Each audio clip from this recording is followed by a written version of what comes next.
இங்கே பாருங்கள், இது சிக்சாக்கு. இந்த சிக்சாக் டிசைன் வந்து நம்மளுக்கு நெட்டு கிளாத்தில் போடுறதுக்கு யூஸபுளாக இருக்கும். அங்கேருந்து ஸ்டார்ட் பண்ணி பின்னாடி லாக் பண்ணிக்கலாம்.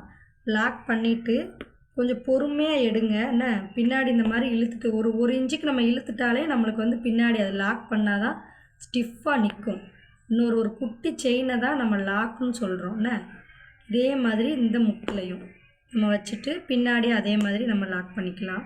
குட்டி லாக்காக போடுங்க. அப்போ தான் நீங்கள் போட்ட லாக் வந்து எந்த இடத்துல இப்படி இழுத்துட்டு மட்டும்தான் நம்ம போனது தெரியணும். நம்ம பின்னாடியே குட்டியோண்ட லாக் போடுறது, நம்ம லாக் போட்டதே தெரியக்கூடாது. ப்ளஸ் இந்த லாஸ்ட்டில் மட்டும் எப்பயும் போல் நீங்கள் எண்டு நாட்டு போட்டு முடிச்சிடுங்க. எண்டு நாட்டு போடுறீங்கன்னா முதலே சொன்ன மாதிரி இது ஃபஸ்ட்டு நூலையே நீங்கள் கொஞ்சம் லூஸாக வச்சுக்கோங்க.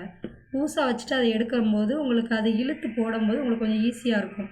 த்ரெட்டை ரொம்ப டைட்டாக ஃபஸ்ட் நூலே வச்சிட்டிங்கன்னா அது இன்னும் கொஞ்சம் கஷ்டமாக இருக்கும். இதை நம்ம இங்கேருந்தே மறுபடியும் ஸ்டார்ட் பண்ணிடலாம். முக்கோண ஷேப்பில் போடுங்க. இதை தான் நம்ம நெட்டு கிளாத்தில் நம்ம ப்ளவுஸோடு அட்டாச் பண்ணும்போது நம்ம இந்த ஸ்டிச்சை தான் யூஸ் பண்ணுவோம். இதோட நேம் வந்து சிக்சாக்கு. சரியா? இதை ட்ரை பண்ணி பாருங்கள். பார்த்துட்டு திரும்ப கூப்பிடுங்க.